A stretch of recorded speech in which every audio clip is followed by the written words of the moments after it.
Agora a psicografia pessoal de Dani. Eu recebi uma mensagem mediúnica de caráter pessoal, trazida por Benjamin, por intermédio da sua mediunidade bênção. Ele canalizou o espírito Eugênia Aspásia, minha mãe espiritual dessa casa de bênçãos, dessa casa da felicidade, que é o Instituto Salto Quântico em nossas vidas. Eu estou aqui no Salto Quântico desde 2004, já são 17 anos. É uma mensagem bem detalhada, Eugênia com muito amor, com muito respeito por nossas questões, né, as nossas idiosincrasias. Mensagem bem profunda, são muitas camadas. Eu acredito que eu ainda estou desvelando essas camadas de significado, porque a mensagem foi recebida ontem, dia 11 de março. Minha tão amada filha do coração, Daniela, uma grata e especial satisfação sentimos com a oportunidade que se nos descortina ela bem solene na forma de falar, cheia de respeito. A intenção é essa, não aquele pló, pló, pló, vocês compreendem, não tem como esconder isso. Eu senti a Eugênia o tempo todo, que se nos cortina de interação mais direta com você, por mercê da infinita bondade de Deus Mãe. Aproveitemos para todas e todos, ou eu não estaria lendo aqui. Aproveitaremos o ensejo para ventilar sucinta e brevemente. Aí ela disse, eu até perguntei na hora, isso é redundância?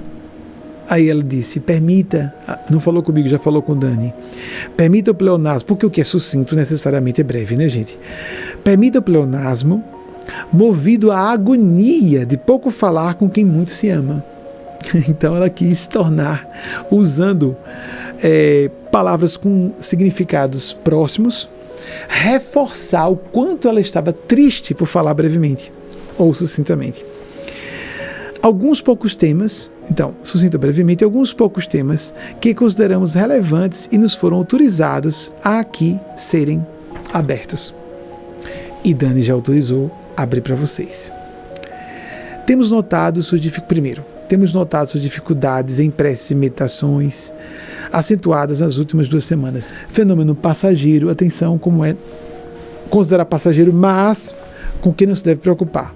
Então a gente já abre a mensagem falando da qualidade das minhas preces, que nessas 2 últimas semanas eu me senti turbilhonada, percebi que minhas preces não estavam numa qualidade como eu gostaria, com dificuldade de me concentrar, especificamente na última semana, por questões pessoais, por questões até ligadas mesmo a algumas tarefas minhas junto ao Salto Quântico, eu me senti um pouco mais turbilhonada.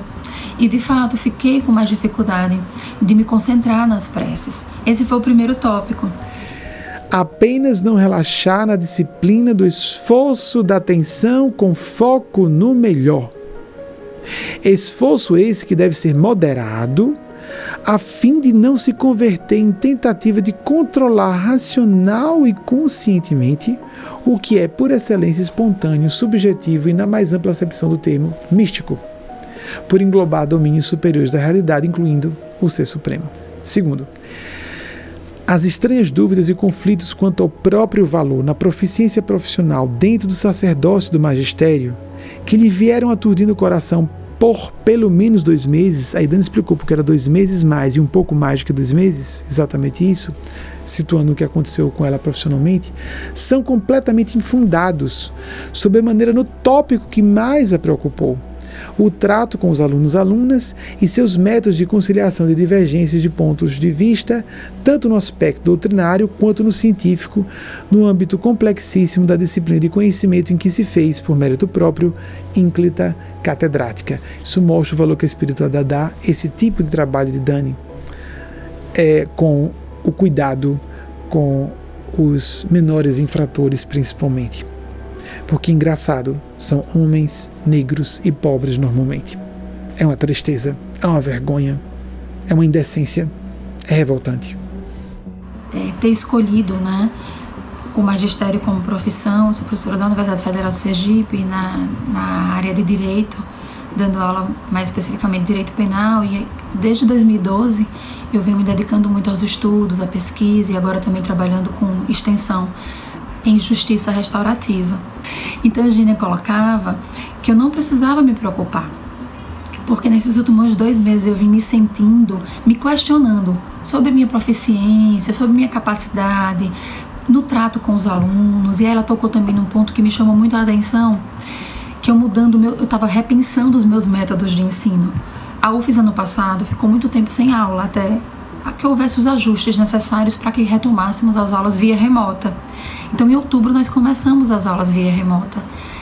E então foi outubro, novembro, dezembro, só que aí teve um recesso de um mês entre dezembro e janeiro, e a gente retornou em janeiro, e nesse retorno foi só um mês de aula para concluir o semestre. Aí eu me senti mais turbilhonada realmente, ou seja, em janeiro, a Eugênia falou que nos últimos 2 meses, né, janeiro e fevereiro. E de fato, no último mês, em janeiro, último mês de aula, eu me senti mais desafiada, porque a gente só tinha um mês para concluir o semestre, e eu disse, meu Deus, eu não vou dar conta, né, de passar tudo, é muito conteúdo, e as aulas remotas, a gente tem menos encontros em termos de quantidade de horas com os alunos. Quando começaram as aulas remotas, eu mudei minha metodologia de ensino.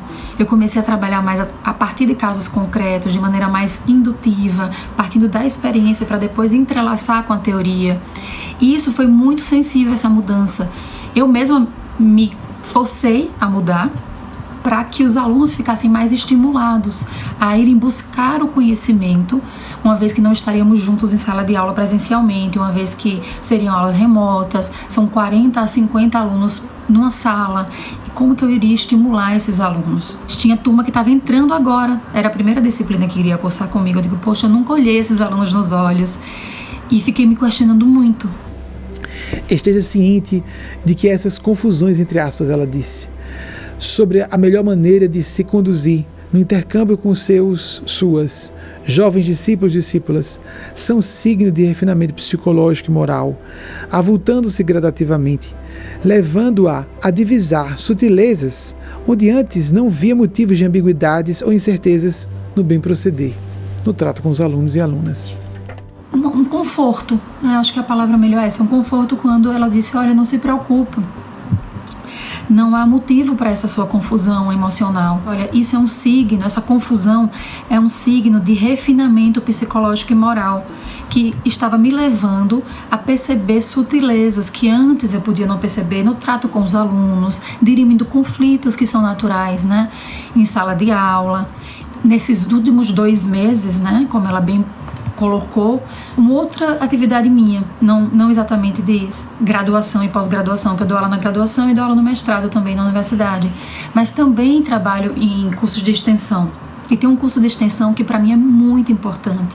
Eu estou capacitando facilitadores de justiça restaurativa na metodologia de círculos de construção de paz. Então, a gente tinha começado uma segunda turma de capacitação em março do ano passado. E era um curso formatado todo presencialmente, com muitas dinâmicas presenciais. Com o isolamento eu tive que parar o curso. Quando chegou em dezembro do ano passado, em conversa com os alunos, reformatarmos o curso para a modalidade remota. Então tive que adaptar uma série de dinâmicas que funcionavam muito bem pessoalmente, no encontro presencial. Eu tive que adaptar para a modalidade remota. Então é um desafio enorme ministrar esse curso em modalidade remota. E a gente está concluindo. A gente retomou o curso agora em janeiro e realmente, aí eu andei repensando muito, né? Nossa, mas eu estou realmente capacitada para ministrar esse curso de forma remota? Eu estou conseguindo, né, passar esses conhecimentos sobre resolução de conflitos para os alunos de maneira não presencial? Então isso também foi um questionamento forte para mim nesses últimos 2 meses, especialmente nesse caso foi bem demarcado, como a Eugênia colocou. Foi nos últimos 2 meses, porque o curso foi retomado em janeiro, já tivemos aulas em janeiro, em fevereiro, e estamos no final, porque a gente vai concluir o curso agora no final de março. Então é muito preciso o período que a Eugênia trouxe na mensagem nesses 2 últimos meses. Terceiro, com relação a seu consorte, Vlamir, vamos falar de você.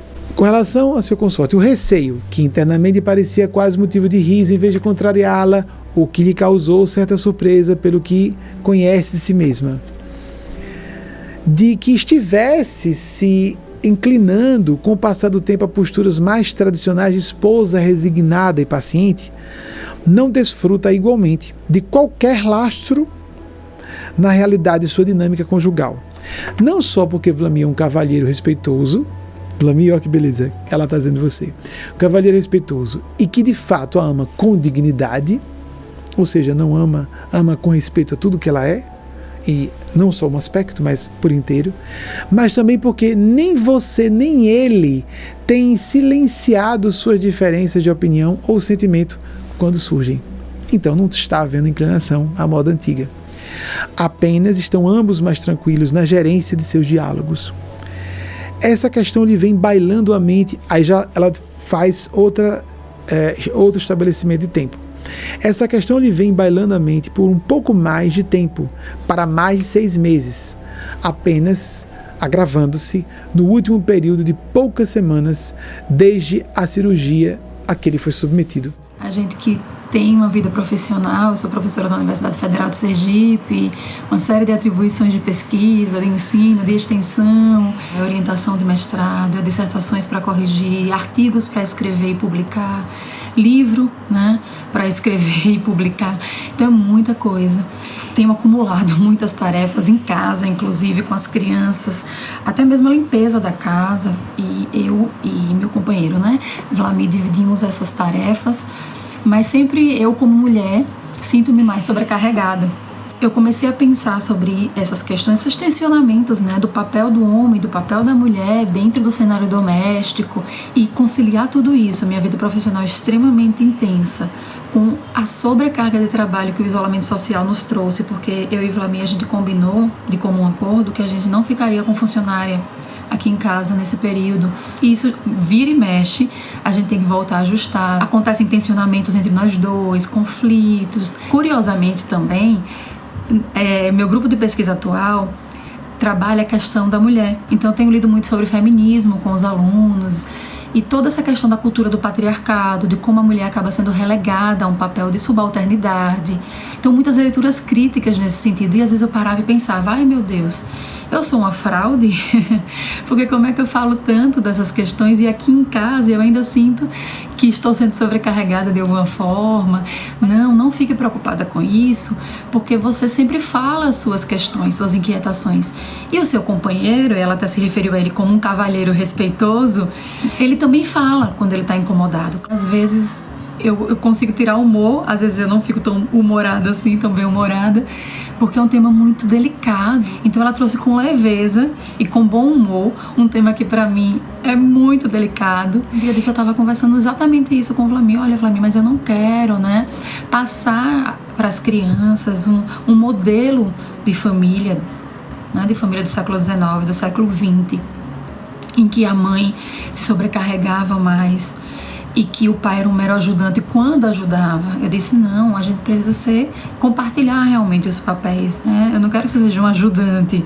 Eu acho que essa fala, como eu coloquei no início, essas mensagens, né, de caráter pessoal, quando o Benjamin e a espiritualidade resolvem por bem publicizá-las, né, ou seja, deixá-las em aberto para um público maior, é porque toca em temas que são temas que interessam a todos e todas, e não só a quem recebe a mensagem. Eu acho que esse ponto da dinâmica doméstica é um ponto bastante sensível para todas nós, né, que estamos lidando com crianças, lidando com as funções domésticas, dividindo essa parentalidade, ademais das nossas vidas profissionais. E aí vai novamente minha gratidão, Eugênia, por ter sido não só amorosa, mas compreensiva mesmo com as nossas limitações. Sinto-me muito limitada nesse aspecto de conciliar tantas tarefas ao mesmo tempo. Quarto, no que tange a seus filhinhos, mas vejam só o que ela fala sobre os filhinhos, e Dani disse há muito isso neles. E, obviamente, que gera dramas. E aqui Eugênia conforta, esclarecendo. Ou parece confortar e está mais confirmando do que esclarecendo. A atitude da mestra, né? No que tange a seus filhinhos, os dilemas que lhes surgiram, mais destacadamente no transcurso dessa pandemia, recrudescidos, porém, desde o início do ano, ela explicou por quê, Dani, no que concerne ao paradigma relacional polarizado em gêneros, né? Como me comporto com o filho homem, como me comporto com a filha mulher. São outros, sim, faltos de base, ou seja, Dani estava com dramas nesse assunto e a gente disse, não faz sentido. Seu primogênito e sua caçula são de fato, ela repetiu a palavra, polarizados psicossexualmente. de conformidade com os corpos em que nasceram na presente reencarnação. Um é bem menininho e a outra é bem menininha, realmente, porque são crianças. E às vezes não há tanta polarização, em alguns casos há muita polarização. Logo, por existir essa polarização, ajustes ao modo ou no modo de interagir com cada qual, adaptando-se às necessidades educativas, afetivas e psicoespirituais de cada qual, são devidos e não propriamente toleráveis ou estranhos. Ela botou entre aspas, colocando em palavras experiências que ela tenha tido que não foram colocadas em palavras. O seu temor de que preconceitos inconscientes a estejam induzindo a erro na função maternal com os dois, não é justo. Esse receio, esse temor, não é justo consigo. Eugênia tocou especificamente na nossa relação doméstica e nas minhas preocupações como mãe dessas duas crianças, né? Uma de 9 anos, outra de 7. Pedro tem uma polarização muito correlata ao gênero masculino e Marina muito correlata ao gênero feminino. E realmente, vira e mexe, eu fico me perguntando como ajustar a disciplina com Pedro, como ajustar a disciplina para Marina, uma vez que eles têm personalidades muito diferentes, eles demandam de mim atenções diferenciadas. Nesse último tempo, que foi esse recorte que a Eugênia trouxe, esse ano agora já, né, de 2021, eu percebi, eu fiz alguns ajustes em relação à educação de Pedro, porque eu percebi essa questão da polarização que a Eugênia trouxe, né? Eu percebi Pedro com algumas coisas assim, muito peculiares de menininhos da idade dele, de 9 anos, né? Ficando mais desobediente em alguns aspectos, a gente fala 10 vezes para ele obedecer na 11ª, esconder coisas, né, que ele percebia que eu não ia gostar nele, enquanto Marina, por sua vez, ela já tem um outro perfil, que é aquele perfil de choramingar por tudo, de fazer birra, né, para de algum modo conseguir nos convencer sobre algum ponto que ela quer, né, cada um me trazendo uma preocupação bem diferenciada. Eu agia dessa forma, né, percebendo as demandas de cada um, mas eu me questionava intimamente. Será que eu estou sendo de algum modo, sei lá, preconceituosa? Porque será que eu estou deixando o gênero de cada um, sabe, influenciar na maneira como eu trato cada um deles? São coisas, questionamentos meus, eu comigo mesma. Eu nunca nem verbalizei esse tipo de questionamento, nem mesmo para Vlamir. Então ela acabou me confortando nesse sentido. Ao ela me confortar, ela me ajuda a que eu traga mais a minha consciência todas essas questões e me coloque de forma mais consciente cada vez que eu vá orientar as crianças, porque essa orientação é para uma vida inteira, né? É um tema sempre muito, muito delicado. Por fim, não poderíamos encerrar nossa missiva d'alma sem dizer que se pacifique a respeito das autocobranças e frustrações mais agudas no último trimestre, aproximadamente, no que diz respeito à nossa causa, ao seu ideal na espiritualidade. Faz-se, cada um faz. Paula, olha que peça isso aqui, esse parágrafo achei fabuloso. Faz-se paulatinamente o que se pode.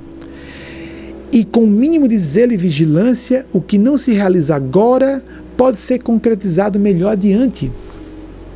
O mal-estar, um tanto aumentado, decorre de intuições, olhem só que todas e todos padecemos disso, de intuições do que planejou fazer por nossa organização movimento antes do berço, ou seja, antes de ela reencarnar, e que ainda não teve espaço a se manifestar no domínio físico de vida. Aí ela entra. Os vislumbres, por exemplo, de um título a redigir. Quando ela escreveu o título, eu disse, Dani, eu só me dei conta que eu já escrevi o título agora que eu estou lendo, quando eu fui gravar para ela. E isso pode indicar que em vez de um livro, talvez seja um artigo. Mas eu tenho que dizer a você que quando eu recebi a palavra, que para mim era algo como tomo, eu visualizei um livro. Me pareceu que ela quis dizer um livro. Aí foi quando ela disse, é um livro sim. Os vislumbres, por exemplo, de um título a redigir, em que teceria imbricações filosóficas e acadêmicas entre sua área de excelência e o universo do espírito, ela botou com iniciais maiúsculas universo e espírito, andaram-lhe visitando como uma possibilidade, de certa maneira, sentida como impertinente. E essas autocobranças, ela pontuou que se tornaram mais agudas por volta dos últimos 3 meses, sendo ainda mais específica. ela concluiu especificando essa minha angústia, digamos assim, essas minhas, falando um pouquinho mais detalhadamente sobre as razões, né, dessas minhas cobranças, dizendo o seguinte, que o título a redigir, isso eu vinha intuindo já há bastante tempo, mas que o que eu não conseguisse fazer agora é porque eu precisaria me preparar, eu entendi dessa forma, para fazer melhor um pouco mais adiante. Então, que eu não me cobrasse tanto nesse sentido. Desde que eu conheci a justiça restaurativa, eu já vinha lendo algo a respeito, pelo menos desde 2010. Eu me deparei com o primeiro curso que eu fiz de facilitador em justiça restaurativa em 2012. Eu disse, é isso, né? Eu vim para fazer isso. Essa é a minha vocação de alma. Seja no momento em que eu entrei no salto quântico em 2004, seja no momento em que eu pisei pela primeira vez num círculo restaurativo em 2012. Em ambos os momentos eu senti, cheguei em casa. A principiologia da justiça restaurativa, para mim, entrava em consonância e entrelaçamento magistral com a principiologia da espiritualidade. E desde então foi surgindo aquele embriãozinho, né? Foi espocando aquela intuição de que, nossa, será que um dia eu consigo escrever sobre isso? De modo que, desde a primeira vez que eu falei no evento do Salto Quântico, na sede da ONU, foi em 2014, o primeiro, eu já trouxe isso. Desde lá que eu venho dentro de mim, eu comigo mesma, com as minhas reflexões, gestando esse projeto. Quando eu publiquei o primeiro livro sobre justiça restaurativa em 2019, eu entrelacei todo o meu agradecimento a partir da perspectiva espiritual e da gratidão que eu tenho mesmo ao salto quântico por me ensinar tanto todos os dias sobre felicidade, sobre sabedoria, sobre espiritualidade, sobre justiça a partir da perspectiva da espiritualidade, sobre fraternidade genuína, sobre espiritualidade cristã genuína. Então são ensinamentos para uma vida inteira, para transformar a nossa vida por inteiro. É como eu me sinto desde que eu cheguei no salto quântico. Eu sinto no meu coração que eu ainda tenho que amadurecer bastante, né? Minimamente, né? Porque me sentir realmente pronta para escrever algo assim, acho que eu não vou me sentir nunca. Então, quando a Eugênia me sinalizou, concluiu a mensagem tão detalhada como essa, tão misericordiosa como essa, ela confirmou que tem a ver com um compromisso que eu assumi com a espiritualidade antes da minha atual encarnação. Isso foi um conforto. Pode parecer soar para alguns como, nossa, que responsabilidade. Soa para mim também. É uma grande responsabilidade. Mas ao mesmo tempo é um conforto, porque eu penso, nossa, então minha intuição estava certa. Não é uma questão só de ego. Porque a gente fica se questionando, nossa, será que é uma questão só de ego? De vaidade, né? Eu quero escrever um livro assim, assado. Confiando-a, seus pimpolhos, seu companheiro, que eu teria para vocês, né? Todos os seus demais entes queridos e seus projetos pessoais, a tutela de nossa Mãe Maior para a Terra e para todos e todos nós. Maria Cristo, despeço-me tocada, tudo isso dito com sentimento. Despeço-me tocada, enternecida, empenhada, Mãe Orientadora Espiritual de Nespásia, hoje 11 de março de 2021. Que o salto quântico é o meu piso fundamental para todas essas imbricações, todas essas construções que eu venho sentindo, venho fazendo dentro de mim mesma, nessas pequenos saltos quânticos, mas com os meus alunos, em sala de aula, nos meus escritos, enfim, muitas coisas ainda a serem feitas e assim, muita gratidão mesmo a tudo. Então, Benjamin, um beijo especialíssimo em seu coração. Muito obrigada por esse presente misericordioso dessa mensagem, que eu não esperava receber, e ainda mais que veio numa semana crucial. Me trouxe muitas respostas, mais sutis, digamos assim, que não estava posta nas palavras de Eugênia literalmente, mas que a gente vai tirando, né? Vai desvelando várias camadas quando a gente revisita a mensagem. Nenhum desses tópicos que foram mencionados, que foram trazidos por Eugênia Aspásia até mim, por intermédio de Benjamin, era de conhecimento de Benjamin. E especificamente, o mais curioso, o último tópico, sobre a questão de que um dia eu escreveria um livro imbricando os meus conhecimentos de justiça restaurativa com a principiologia da espiritualidade. Então foi uma confirmação muito importante para os meus projetos, né, de vida, para o meu coração. Então aqui só para deixar muito claro que nenhum desses tópicos foi conversado previamente entre mim e Benjamin. A maioria desses tópicos, inclusive, eu não cheguei a verbalizar com ninguém, né? São coisas muito íntimas. Então, só para não haver nenhuma dúvida, não parar nenhuma dúvida nesse sentido. Então, um beijo muito grande no seu coração, coração valente, coração generoso, de líder espiritual genuíno que você é, por ensinar-nos, por nos ensinar, através do seu exemplo, a como agir como cristãos, né? Ou como tentar, pelo menos, nos aventurar e termos coragem de agirmos como cristãs, como cristãos, rumo a uma vivência mais fraterna. Então, muita gratidão aos orientadores espirituais dessa casa, especialmente Eugênia Spásia e Mateus Anacleto. Obrigada.